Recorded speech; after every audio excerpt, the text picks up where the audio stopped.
तर महाराष्ट्रातील 3.5 शक्तिपीठांच्या यादीत अर्धपीठ म्हणून ओळखल्या जाणाऱ्या वणीच्या सप्तशृंगी देवीची अलंकार पूजा करण्यात आलेली आहे।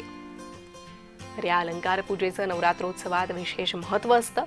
ती अलंकार पूजा पार पडलेली आहे, संपन्न झालेली आहे। वणी सप्तशृंगी गडावर भाविकांची रीघ पाहायला मिळते। सकाळी देवीची महापूजा संपन्न झालेली आहे, पाद्यपूजा करण्यात आलेली आहे आणि देवीच्या अलंकाराची पूजाही करण्यात आलेली आहे।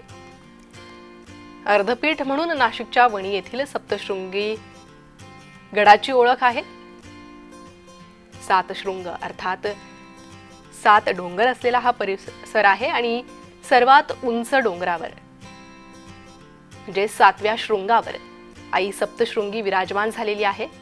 8 भुजा असलेली सप्तशृंगी देवीची ही मूर्ती या सप्तशृंगी गडावर आहे।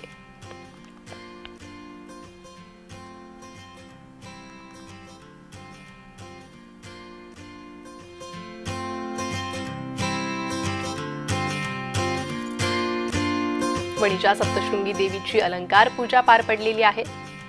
देवीची महापूजा ही संपन्न झाली आहे।